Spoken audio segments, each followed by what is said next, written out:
Hello, everybody. Welcome back to another episode of the Sprites of Life podcast. I'm Lucas. I'm Chris. And I'm Don. So glad to have you guys here on a very special episode. We got an interview lined up for today. That we do that you squared up. We wanted to talk about indigenous Pokemon, but we wanted to get someone who actually knew what they were talking about. So through some networking, I ran into someone who was an interpreter at one of the native sites up in Minnesota. And he is going to tell us all about his site, his work. It'll be a lot of fun, but we do have to get through the niceties. We got to go through the news and all that stuff. And there is some fun news. There's positive news, guys. There's positive news. Hooray! The astronauts are alive, and they're back on Earth as of about 2 hours ago.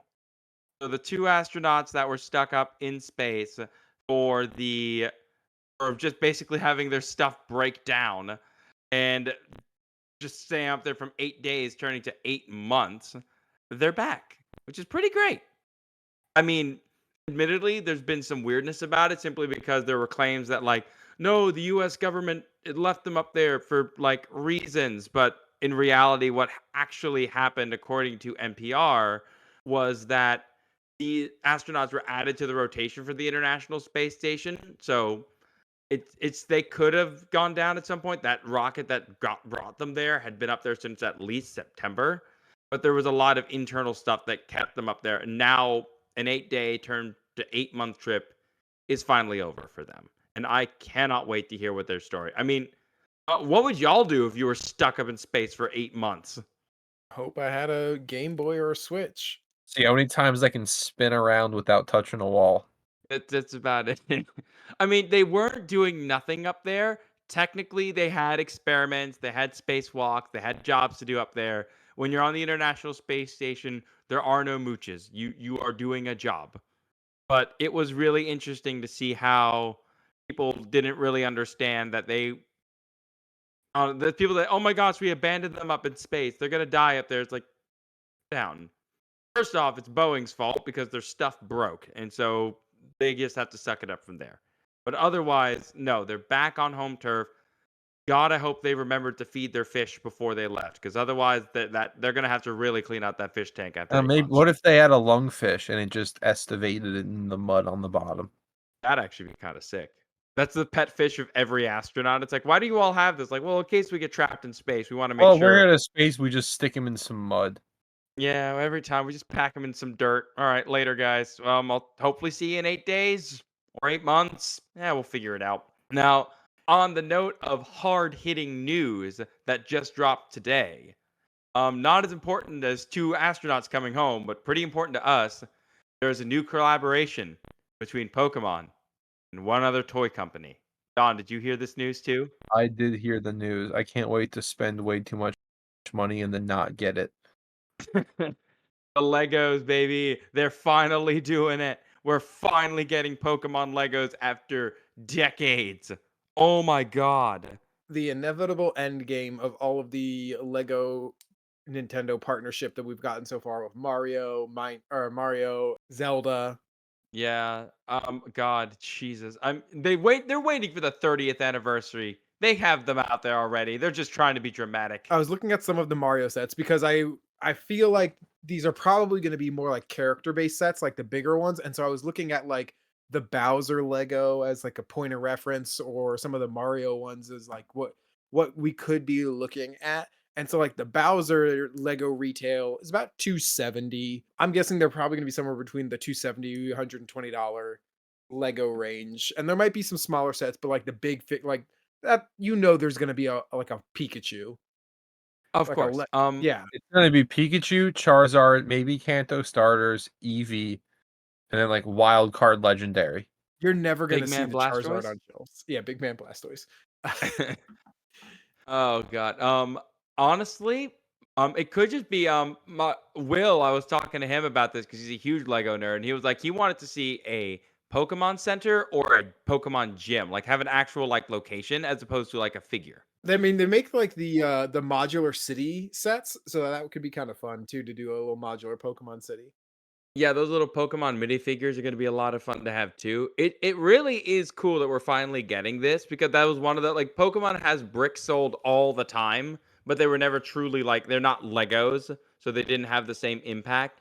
Now that they got like that Lego collaboration, okay, if you could get one Pokemon turned Lego wise, no matter how not Pikachu or Charizard it is, what would it be? I mean, obviously, like my favorite Pokemon is and will always be Articuno, but I think what might be a fun one to build would be Galar Moltres, just because I love the colors.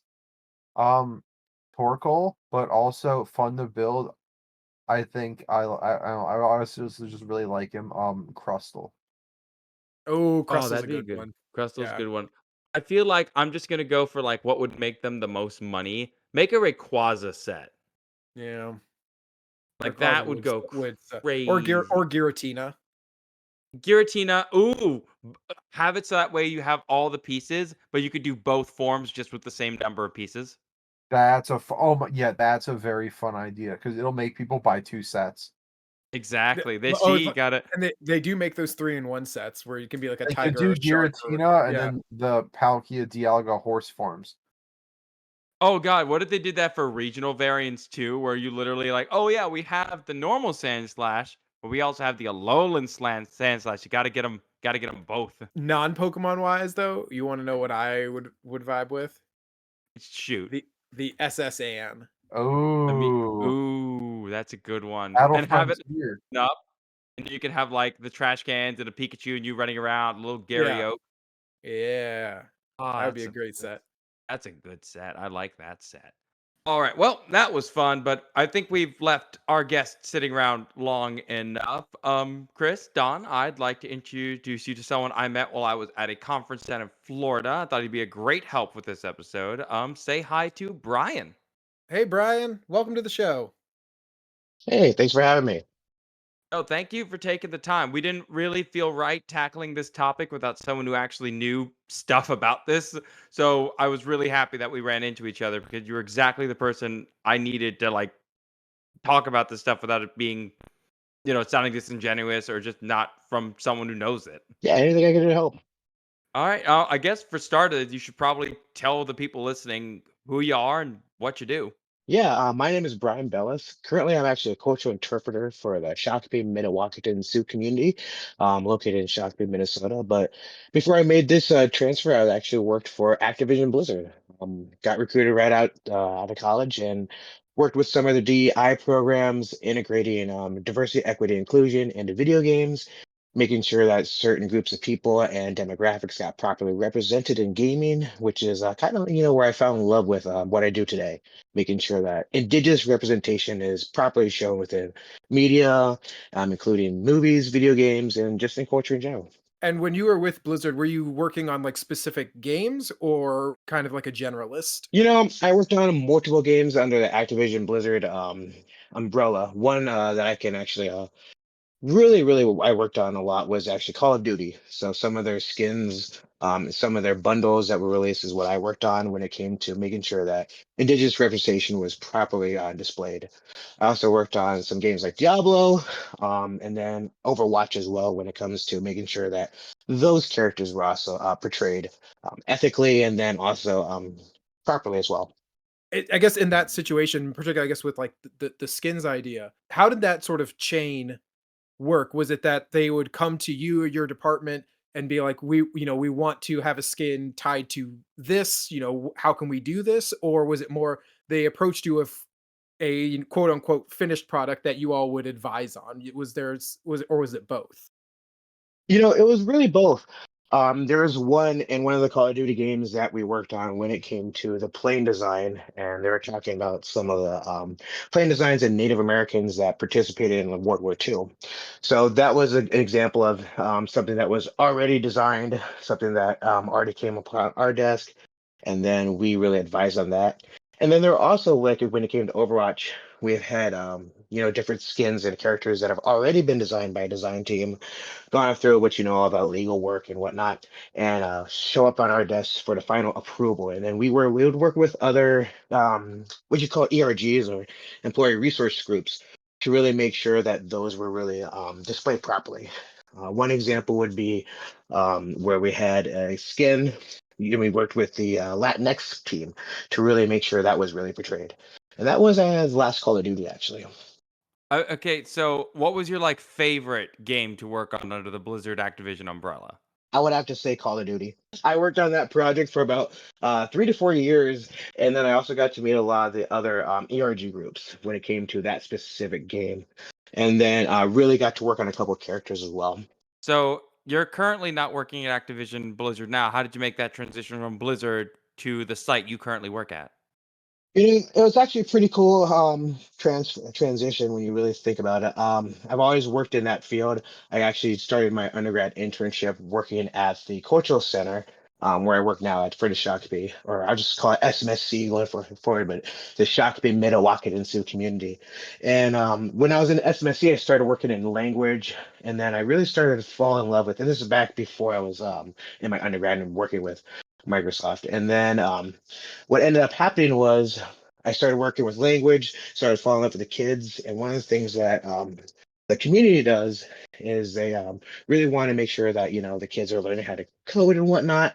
So I started to fall in love with that, and then when I graduated from college, made that transition into college, and then made that transition back into Microsoft Activision Blizzard, working with that. And then when I got laid off, about I would say back in 2023 in December, I just went back to the community that I started, worked with before, and started doing the same thing, just with a more niche group. And I just fell in love with that, working with the kids, working with tribal kids, working with the community, and really making sure that, once again, indigenous representation and the stories that I tell through the community and their voices are done properly. With the work that you do with coding and the youth, do you see that almost as an avenue too for empowering, the forthcoming generations to be able to tell their own stories and have the space and skills to be able to do that themselves versus trying to go through an established developer that already exists? That's actually a great question. I'm glad that actually got brought up. I think it has a lot to do with the background as well. And then, yeah, I think a lot of it has to do with, being able to engage different communities, working together with them. Um, when you're working at Activision and Blizzard, one of the problems that you have is timelines, obviously. But one of the things that they've really started to work with in the last couple of years when I was there was making sure that I reached out properly to those individual communities, even though it takes time, working with them. And then even working with the youth and media. A lot of times you could say Native American representation could be lost in translations per se. And then when it comes to like just seeing myself, I'm indigenous, negative stereotypes in media, being able to do that work with Activision Blizzard really helped the foundation for getting partnerships with the other tribes and the communities. A lot of times, not to be, I would say, not to be disingenuous, but a lot of times Native Americans and indigenous folks are seen as what you would call obsolete or old, or a lot of games you can see that were used as the Indian savage or the brave. And it was a good opportunity to just see different ideologies and then actually indigenous coding, kids take up that coding. So one day they would actually be not as scared, I guess the word would be, but more likely to go join into different coding programs, go into internships in Microsoft, Activision Blizzard, and then be able to really show their own art as indigenous people, Native American people, Pacific Islander, and then all the other demographics that we have that are underrepresented, and being able to do that work at those bigger corporations. One of the things that really lack when you get to those big corporations is the overall, I guess you could say, the indigenous perspective. Due to a lot of history, a lot of indigenous folks don't end up going to college. That's really changing today, but to really be able to see that work in those Fortune 500 companies, you really start have to recruiting for those, and building those foundations for the tribe is something that the tribal community has worked hard with, and then some of the other government agencies at a local have really worked hard with. Yeah. So, Brian, could you tell me some more about the site you work on? Absolutely. So I work with the tribal community here in Shakopee, Minnesota. one of the federally recognized tribes here in Minnesota. And I work at the Cultural Center for the Shakopee Mdewakanton Sioux community. I would just shorten it up to the SMSC. And what we do here at Hochokadati is the name that the cultural center I work at is. What we do is we really want to make sure that the Mdewakanton, or the dwellers of the Spirit Lake, um, has their voices told through our exhibit that we have. And what's really cool is about 3,800 feet, and it tells a story and through the voices of the community about their story and their history within the state of Minnesota. It's one of the first museums of its kind here in the state of Minnesota, as it tells the narration from the voices of the community and their perspective throughout their time here in Minnesota, going back 11,000 years, believe it or not. So that's how long they've lived here. When was that site established? Groundbreaking was in 2016. It was completed in 2019, and then during COVID, unfortunately, we had to shut down for about 2 years. But yeah, we've been operational since 2019. We do a lot of programming for the tribal members. We do a lot of field trips here in Minnesota. The community has also helped when it comes to curriculum standards. So we have elementary school kids from fourth grade all the way to college kids doing their undergrad and their thesis papers, all coming in to get a good perspective of the Dakota story and their time here in Minnesota. I gotta say, I opened up your website to like look and learn more about it. Your website is immaculate. Yeah, they do a Like it great looks job. They do a great. great job. It looks so good. I think the big thing I wanted to ask, and we kind of touched on it a little bit earlier. We mentioned, or you mentioned, how it's so easy to fall into the trap of the Native American stereotypes of either the savage or the brave elderly warrior or the tribe leader. Like, what makes good representation without coming off as too ignorant or too pandering? Because I feel like those both are pretty damaging one way or the other. What would you describe as like good representation? You know, good representation. I'll give you actually a couple of games here. In media, you have Never Alone. That was done by the and I'm going to pronounce this wrong. My forte is in Dakota, but the Kisima Inituna, the First Nation people of Alaska, and their collaboration within the Inupiat people, and then it also was such a good job when it came to representation in video games, as there are like 40 Alaskan Native and elders and storytellers, as well as community members, help contribute to the development of that game. So y'all probably are familiar with it, but if not, you play as a young native girl, and your companion is a cool Arctic fox, and you set out to find the source of the eternal blizzard. So, and that's actually from the game itself. I'm so happy you brought that up, because when Lucas started talked about bringing you on the show, I said in the chat, I really hope we talk about this game, because I think that game, That's right, you did. Yeah, I need to check it out. it's such a it's a good game. It's beautiful art. Like, it's a really well done game. Oh yeah, that's one of my favorites that I played. What about, so that's a game specifically made from native cultures to express native cultures. What if someone just wanted to, let's go back. You worked on Overwatch for a little bit in some parts. So if someone wanted to make, like, add it to the game, not like the whole game being around it, but like adding it as just a portion of, here is our multicultural cast. Here's the Russian, here's the Brazilian. How would you make someone of an indigenous, like, what are things to focus on when making those cultures? Yeah, so I guess negative stereotypes is one of the biggest things to stay away from and to be mindful of as well. Label indigenous people, like we've talked about earlier, as savage or tribal or ignorant. Things to stay away from. Using mythical or magical Indian as well, or the quiet and stoic is something probably to stay away from. And then even when it comes to storytelling, think about the storytelling, the stereotype are often associated with indigenous people being, the shaman or being in tune with nature.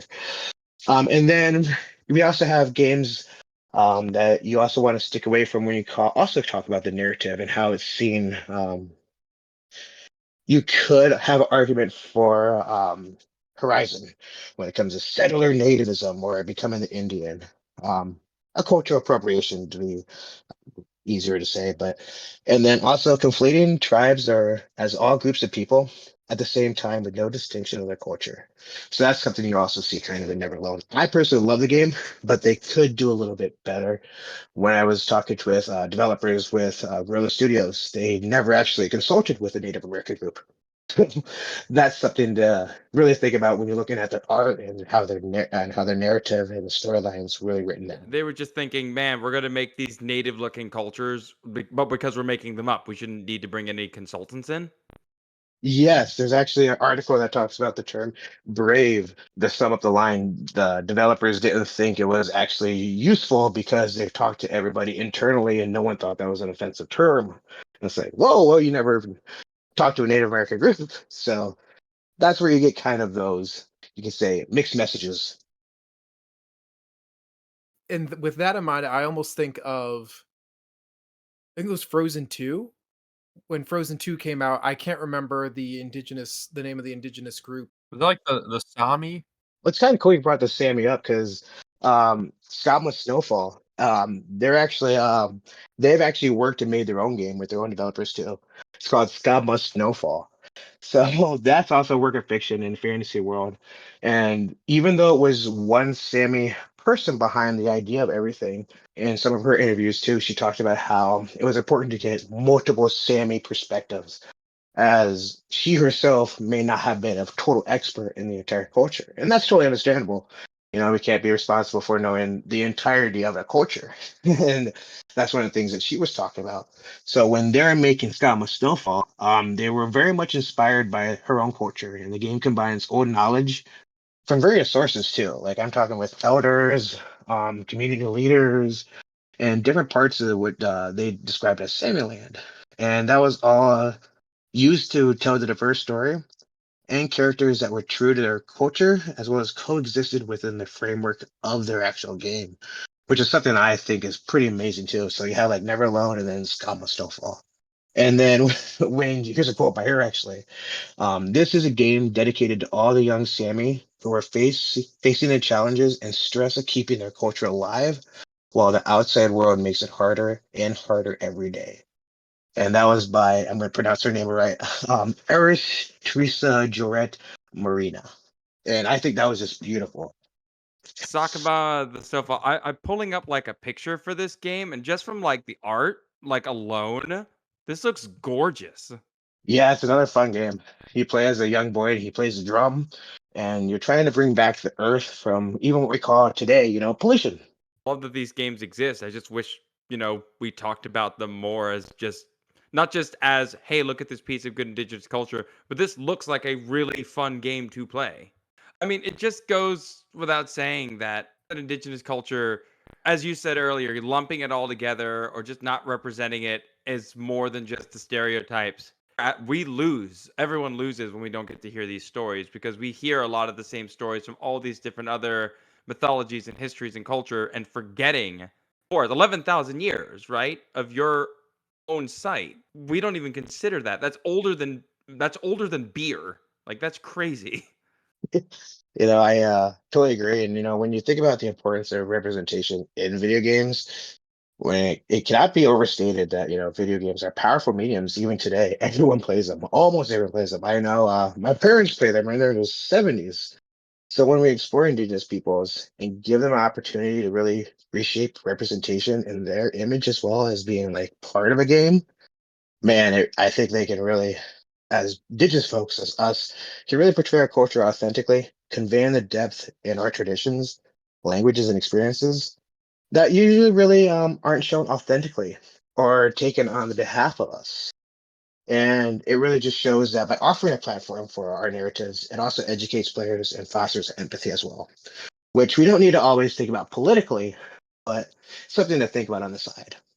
We don't know much about indigenous culture, but we do know a lot about Pokemon, and we know about a lot of the creatures they've created, a lot of the stuff they've done. So we wanted to bring you along because we wanted your thoughts on some of the stuff Pokemon has done and made, and whether you think, hey, this is really cool, or hey, I have some notes. So for starters, I wanted to bring up the game Pokemon Legends Arceus was a few years ago now. When it came out, not only did it give people a chance to like play Pokemon in a new way that came out. The normal catching mechanics were made a little bit more difficult, but you were technically exploring what is in Pokemon ancient Hokkaido. And You're are you saying more familiar? difficult. I feel like slamming Pokeballs into the back of their heads while you hide in the bushes was like A lot easier. easier. Okay, but if they found you, if they saw you, if you didn't hide in the bush well enough, they could kill you. That's true. No, It was the the first time that Nuzlocke, the Pokemon could actually attack you.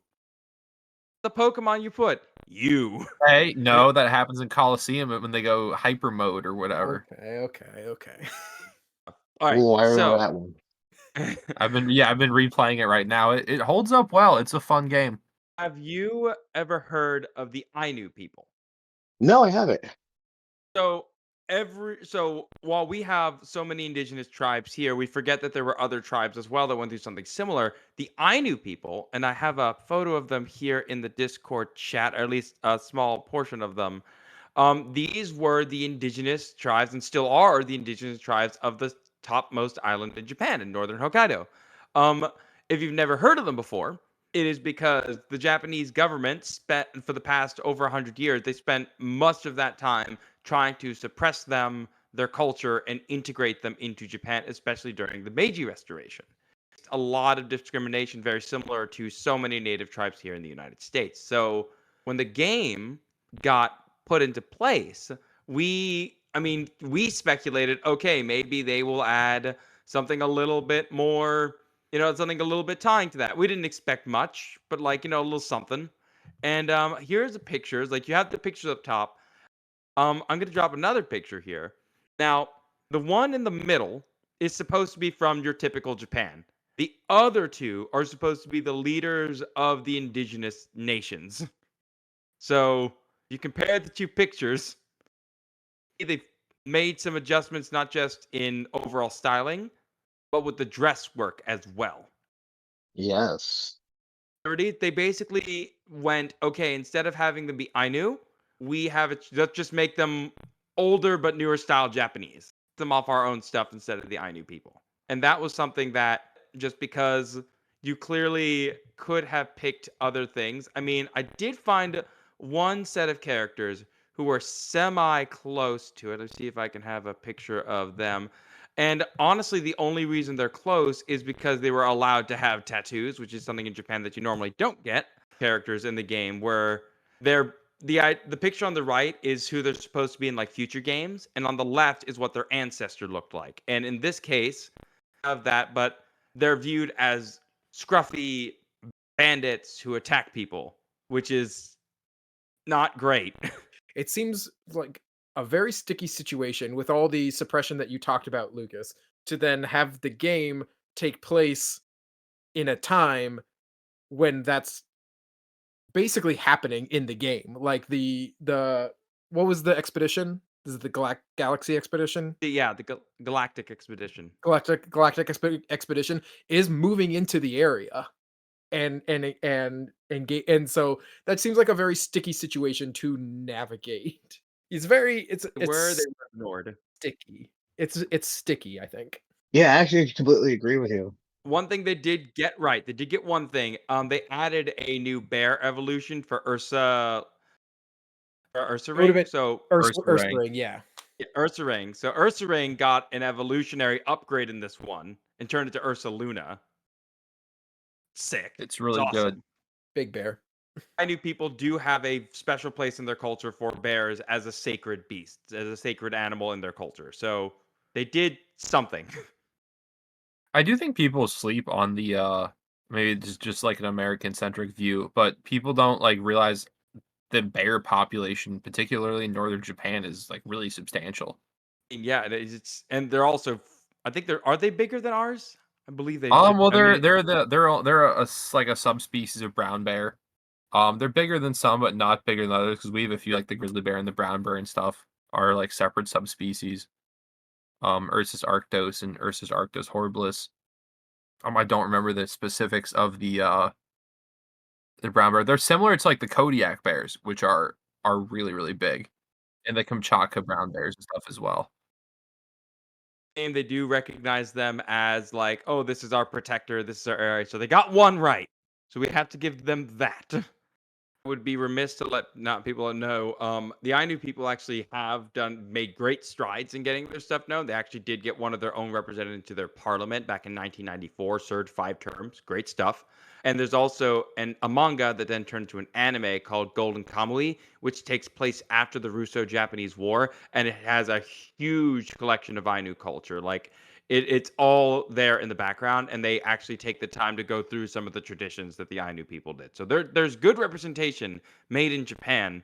This probably just won't make the list. Yeah. I really, that's actually probably one of the biggest things you could do is what you just listed. I love how you really laid that out. That was beautiful. That was awesome. Yeah, I'm glad they're doing that. An interpreter or something. All right. Yeah, So yeah. let's go back to the United States, because technically the first Pokemon we've ever gotten was in Generation 1. And I guess we got to talk about Zapdos, right? It's the Thunderbird.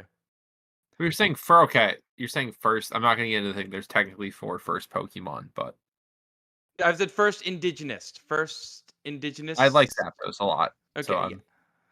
So I don't know anything about when I did my research for this, the Thunderbird pops up almost everywhere, somewhere in North American mythology. Like it's gone through.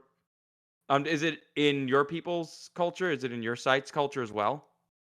Yes, the site I work at actually, here in Prayer Lake, we have 4 effigy mountains. We used to have 5 actually not 5 effigy mountains that were all of the Thunderhawks. So yeah, the Thunder Bean. So I'm just gonna read you what it says about Zapdos in this, and there's a lot of different entries for this thing. So here's one. Zapdos is a legendary bird Pokemon that has the ability to control electricity. It usually lives in thunderclouds. The Pokemon gains powers if it is struck by lightning. There are other ones that say they nest in the depths of pitch black thunderclouds. It is said that it rubs its feathers together. Lightning will fall immediately afterwards. A lot of controlling lightning, a lot of electrical pain. I was going through it. There are other indigenous cultures that some people see them as rulers of the upper world or bring punishment onto rule breakers, controllers of rain and hail. Um, I like that this Pokemon, it does get Rain Dance, right? Don, right? I think it yeah, gets. I think so. It gets Thunder. I mean, I, that'll I work. would I would be shocked if it didn't get Rain Dance. I'm gonna pull up its moveset because it actually, yeah, it does learn Rain Dance. Like it picks it up. Okay, So I thought it did. It gets that. It took it just until like this generation. They finally gave it Hurricane after giving it to the other 2 birds. yeah. So I guess I kind of want to ask you, Brian, what your thoughts on this thing is? Because again, it's a classic at this point, but I don't know. It worked with a I think little it's like bit, 30 years and old. yeah, it's only 30. It's almost 30 years old now. You know, with Zapdos, right? That one, I would actually have to say, since it's so, I don't want to use the word pan-Indian, but like encompassing so many indigenous cultures and communities and nations, it's kind of hard to really collaborate with all those different cultures and nations. But it is interesting. There are a lot of stories that make it very sacred, which makes it off limits to some communities. Other communities don't even have it within their sets of oral histories and oral compendiums and orthographies. They don't really make up a presence there. But for some others, they show up and it's not that much of a big deal. But you're really getting back to the design of it. It is a pretty cool design. I do love it. It's one of my favorites from when I played the games. And yeah, I really don't see a problem with that only because there's just so many different Native American groups. As long as you would consult with at least a few and got their perspectives, I don't want to say that's good enough, but at least you're doing your due diligence when it comes to designs like that. Yeah, so that's honestly, I figured this one would be pretty tame because, as you said, it's encompassing so many cultures to make this work. And keeping in mind, this is a Japanese company. We just talked about they barely care about their own indigenous people, Yeah, let alone exactly. ours. Weirdly enough, I didn't realize it until I put this list together, but pretty much all of the ones that have some indigenous representation, most of them are flying types. I don't know why. Mm, That is very true. yeah. I just noticed that too, looking at the list you've compiled. Yeah, just I looked at it like, man, these are all. Wait a That's a minute. very good point. So the next one is one that's supposedly based on South American indigenous people, and that is Sigilyph. And Sigilyph looks like that, Like the which is Nazca lines, right? yeah, it's based on the Nazca line. So for those who I don't was know, the just gonna Naz say that. yeah, they're over 2,000 years old. They're based in Peru, and nobody knows why they're there. It's one of We my favorite Pokemon too, honestly. I really hope they buff him at some point. I think he's cool. it I mean, when you go and look up the lines, like there's so many hypotheses about what it could have been for. I think my favorite thing was that there was a skeptic named Joe Nickel, who was an American skeptic back in like the 60s and 70s, who there were people going around going, no, the indigenous people couldn't have done this. It's too difficult. The aliens did it, which is, lovely. I'm sure you've heard that song and dance before. Absolutely. Um, Believe it or not, over at our site, we have petroglyphs that are about acre big, and they're estimated at 7,000 years old. And we can't actually interpret those unless we talk to the artists that talk to them. Unless we talk to the artists that actually did them. Even today, we kind of have like an idea, but we can't be for certain. We can't be certain. You can only interpret, but even that's kind of hard and difficult. So I totally get that when it comes to Nazca lines.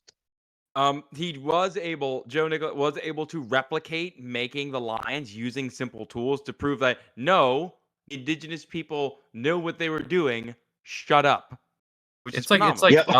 chalk or limestone stuff, right? Yeah, it's again, it could have been for almost any number of things: irrigation, cosmology, texture of the constellation. Oh, that's beautiful. Is that the That, shiny yeah, version of uh, it? that's the shiny version. I didn't realize how awesome it looked. Man, that's I just sick. looked it up. I mean, it's such a. I don't even know how to describe this format because in my mind, my dumb, like uneducated mind, looking at this, like, yes, this is based on indigenous cultures, but I couldn't tell you how. Like, is it just the angle work, the design? Like, help me out The here. angle work to me reminds me of how the Nazca lines are like set out. Mm, maybe it's the Yeah, a lot of the coloration. colors yep, I agree with you. It has like a lot of it has to do with the coloring. And then also yeah, the overall design of it kind of looks like a petroglyph shape. If you've ever seen them in person, they're interesting. They're the ones up here were used carved into quartz. You would use a diamond cutter today. And it's quite an astonishing thing to see. I highly recommend if you haven't to go see some Um, if you have any close by.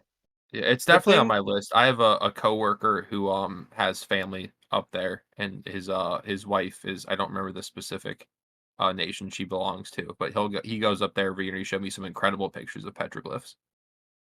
The one thing about Sigilyph that I guess I'm a little perplexed by is so we can see the influence of the Nazca lines in Pokemon Go. Brian, have you played Pokemon Go? I did, yes. Okay, so you're familiar with the regional launches of Pokemon Yes. geolocked ones. So Yep. um like Carnivine, the Venus flytrap, is geolocked to like the Carolinas because that's where Venus flytraps are wild. Sigilyph is geolocked to like Greece, Egypt, and Israel, which does not seem to line up with the Nazca line thing, and that's confusing to me. it does line up with their Pokedex entry, which talks about how these things are, and I quote, guardians of an ancient city. And they always fly the same route while keeping watch for invaders. So in the game, the whole idea of this thing is like, it's an ancient guardian spirit, and if it sees you, it will try and kill you because that was its ancient programming by Yeah, the they're around advanced. the desert ruins zone or whatever, if I remember right from Black and White. Yeah, so I think that would explain it, where they don't even think about it as like, oh yeah, we based off the Nazca. I was like, nah, send it near ancient ruins. It's good enough. Yeah, it's kind of Really, funny because there are ancient ruins in South America. Yeah, I was gonna say that. Yeah. it's just like, yeah, no, there's a lot of them there. Okay, so I mean, again, from a design perspective, I think it looks rad. And I don't think it, and Me I think too. they actually, yeah, they didn't take too much away from it. They just put it in the wrong spot. So you know what? That's not the designer's fault. We And can, only in one game is it in the wrong spot. yeah, just one. All right. This next one's pretty quick, just because I just wanted to. It's one that everyone looks at as semi-indigenous, just given because of its face. So we have Braviary, which is the bald eagle Pokemon, and Ooh. yeah, if you notice the featheration on its head, it's very clearly connected to like the headdresses of some tribes. Like you see it too. I'm not crazy, right? Yeah, yeah, yeah, for sure. I do see that. So when it comes to this Pokemon, it's talked about a lot. The big thing that it gets called is the brave warrior and the hero of the sky, which at Ooh. least the first one seems like something very common that is tied to Native American indigenous cultures, like in terms of the eagle feathers, because I've heard how there are cultures that will collect eagle feathers and use them properly, and everyone, even the most ignorant American knows, hey, wearing an eagle headed headdress is probably not cool. Yeah, You yeah, I can't agree. possess it as a general guy legally Yeah, anyway. yeah, there's Yeah, amazingly, that's something only for us Native Americans within the US. We actually put in a request to the repository in Colorado for eagle feathers. Okay, yeah I, there's I a I didn't know there was I wondered how you went about getting them because I knew they're legal to possess generally, but I didn't know there was like a feather repository. That's really interesting. Yeah, the wait for like a full bird is like 7 to 10 years, Wow. wow. and you would use that for your traditional regalia. So Right. yeah, very, very significant within like a lot of Native American and indigenous cultures up here in the US. So, yeah, totally see that Um, headdress now that you mention it. Yeah. Chris put it in the chat. Here's what it starts as. That's This is the the baby version. yeah. Yeah, yeah, very cute. Yeah, but everyone always ties to this one like, ah, yes, the America bird has entered the game, which makes sense because it showed up in Generation 5 of Pokemon, which took place in at least a small portion of the United States, or at least representative of the tri-state area. So there's always been this interesting, like, yeah, no, I see what you were going for, but I mean, honestly, it's a really cool Pokemon, and I like fighting with it. It's fun. Yeah, I actually like this design. This design is pretty simple. Doesn't display too much or go too egregious into any certain design component that I would say would be offensive. I actually really like this design, even when it comes to the just an American Pokemon. Yeah, it's pretty much like everyone considers it. Whenever you see fan art of this Pokemon, it's almost always seen with Captain America or the American flag or Yes, eating a cheese I because like it's that. it's it's an eagle. I like that. Americans love their eagles. All right, so I've Yeah, got I agree. two more, but they're related, so it really just counts as one. So first, we have Natu, which is the little form of this bird, and I remember then that we one. have Natu, and then we have its evolutionary form, which to me is like if Sigilyph wasn't Native American coded enough, I feel like Xatu just look at this guy.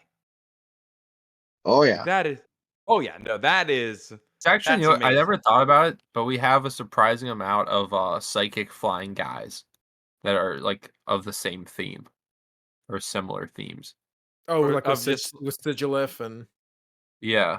Xatu I and also Natu. also and then this is one of my favorite Gen 2 Pokemon though too. So I'm glad they this gave him Magic Bounce so he can be sort of good sometimes. yeah, his stats aren't great, but his dex entry is wild. So here's one of them from the older games. For Xatu, is known to stand motionless while staring at the sun all day long. Some people revere it as a mystical Pokemon out of their belief that Xatu is in possession of the power to see into the future. So, this thing is clearly based on what I would assume Mesoamerican like tribe work more than anything else. Like this is very much this speaks to me as one of the indigenous people who might live out in like the New Mexico or Arizona area, unless you would say otherwise. it's actually interesting because I believe Xatu is one of the few Pokemon that actually have like a real like our world name in the Dex entry because it calls out South America. Okay, really? Let me take a. I Let's see if think we can. it's Fire Red and Soul Silver. It says in South America. Yeah, no, it literally says it right here in South America. So it called out the real world. Yeah.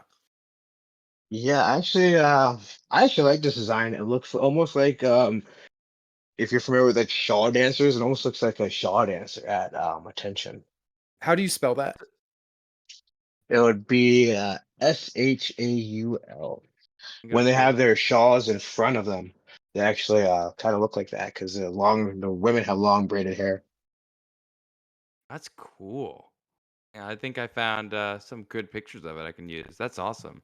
The one thing that really threw me off was like the sun gazing, like just staring at the sun. Now, when I looked up sun gazing, all I found were a bunch of people saying, "Hey, the ancient people of these tribes said that staring at the sun can be healthy for you." And I was like, "Okay, but can I have some writing from the actual like people?" And they were like, "No, No.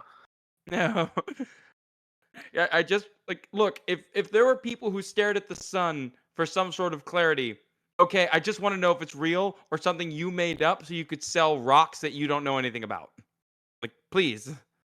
Like, is there any legitimacy to that you're aware of? So I spent a lot of times with a lot of down in Panama. I've done a lot of work down in Panama with STEM programs with indigenous communities up here in Minnesota. And I can tell you that I have never heard of people's doing that, only because you didn't want to be blind because that would put you as a detriment to the community. Um, so, even up here in Minnesota, we have a term called the sore eyes moon, and that's in the springtime. So it's not something that you would want to do is looking up at the stars, and not the star, but the sorry about that, but sorry about that, but the actual um sun itself was, seen as a big something that would hurt your eyes when you looked at it. So I have never heard that term, but that is interesting. I mean, they say it's one of those things where the Aztecs are one of them. And usually when anyone says that, I'm like, oh boy. I mean, I feel like again, there are people who are still around. We can ask them. It's not like the Spanish didn't get all of them. They're still around. Yes. Uh, Yeah, I've never heard like of anything, and you're completely right too. The descendants of them are still around today. I don't know. It just feels like more weird stuff that no one really learns about. But those were the ones I had. Chris, did you have it? You said you wanted to add one more. Well, so it wasn't so much that, Lucas, but I was Brian, you mentioned that Zapdos was one of your favorites. Were you aware that we got a new form of Zapdos last generation? I was not, no. I'll drop it in. So in Galar, the Galar region, they did an update on the original legendary bird trio. So we got new forms of Articuno, Zapdos, and Moltres. Uh, but this was I'll drop it in the chat. This was Galar Zapdos. Oh wow. So instead of flying electric, it's flying fighting. It's And made an angry roadrunner. yeah, it's basically an angry roadrunner. It just I runs like around that and design kicks. though. Yeah. No, the Thunderbird, the Thunderbird from Kanto is like, I'm gonna let lightning do the work. This one, nah, I'm gonna kick you myself. Get over here. No, correct me if I'm wrong, but the only design change, they still have the black around the outer feathers, right? And it's still they just changed the yellow and the Yeah, it's a wing size, it looks like. little bit more orangey, and the wings are a Orangey. lot more tucked in than they are on Yeah, it's more of Zapdos. it's a more physically oriented from a in-game standpoint. It uses mainly physical attacks versus like electric attacks. If you want to see something really trippy, here's the shiny version, the different coloration of it that they Yeah, it's did. very funny. All the shiny versions of the alternate forms look like the normal version color scheme. Yeah. Which And again, I actually sick. do like this design. This is pretty cool. the Galar birds are all pretty great. I do like them. The Galar Zapdos Dex entry does say that when they rub their wings together, they create a crackling sound that sounds like zapping of electricity. So it still like keeps that electric flavor. Which is cool. I like it when they change things up. And now the last thing I wanted to ask you, because you've been so helpful to us, but normally when we bring people over, we try and surprise them, but you had a pretty daunting task. I decided to give it to you ahead of time. If you were to make a Pokemon that you could put in any of the games, like that represents indigenous people in a really cool way, how would you go about doing that? If you would put one thing in the game, how would you make it happen? And I could have the any design choice I was working with for the team or for the project, right? Yeah, do whatever you want. I'll probably do something like a fox, or maybe even like a lynx, or maybe even like a wolf, and then really work with the communities, uh, local, that are known for those religious animals, and get their input on what it could and couldn't do, what move sets it would be. You were mentioned that rain dance just became a move set for Zapdos, and it'd be cool to get those really hammered out before release of that, and then really make sure that it's portrayed accurately when it comes to Now design and whatnot. I the like good that a news lot because is there's already a like a lynx and a wolf too, so they would be like perfect like regional forms to really refine, which I feel like half the time is the best way to go about it in these days with new Pokemon. Absolutely, What's the yeah, if current you list want on? absolutely. here's the wolf if you want to work with that. That's Lycanroc, or at least one of its forms. Oh yeah, yeah. Yeah, good canvas to work on. Lots of stuff to work with. Yeah, Which Lycanroc again, and Luxray Oh, oh yeah, oh Luxray, that's Luxray. right. Yeah, let me is pull the up link. Luxray for him. The Luxray. Honestly, people have a thing for Luxray of thinking, oh, it should be dark and electric type instead of just electric. And I'm like, I can kind of see where that's at. But yeah, here's the links at full power. Which again, Oh, I do. I would yeah, that looks cool. like another or more refined Lynx Pokemon. I do feel like they're sort of under. I thought we were gonna get a regional form in the latest game, since there's the Iberian Lynx, and the latest game was set in like Spain and Portugal, No, they basically. just gave us a magic cat. yeah, just one more. Oh boy, another magic cat. You shouldn't have. Ugh. All right, Brian, I want to thank you so much for taking the time to go through this with us. Where can we learn more about your site? Can you tell people? I'm obviously going to plug your website down on the bottom. Is there anything else they can do? Places they can go to learn more about your site and the tribe? Yeah, one of the places that I was recommend is the website, the hokokatati.org. That's HOCOKATATI.org. To visit our site, and we're open Wednesdays through Saturday at 9 to 4:30. And yeah, come visit us. We do a lot of interpretation when it comes to the Dakota people and the history, and the time that they spent here in Minnesota, and what they're doing here today in the present. Awesome. And Brian, thank you so much for being here. If they put more indigenous Pokemon in, or if you just feel like stopping by, we'd love to have you again, especially since you did all that work for Activision Blizzard. You must have some delicious tea to share at some point. Absolutely, I would be honored. And thank you so much for having me tonight. No problem. And guys, thank you so much for listening. Have a wonderful rest of your day or night. Let us know if you guys want us to do more episodes like these in the future. We'll see you next time. Bye, everybody.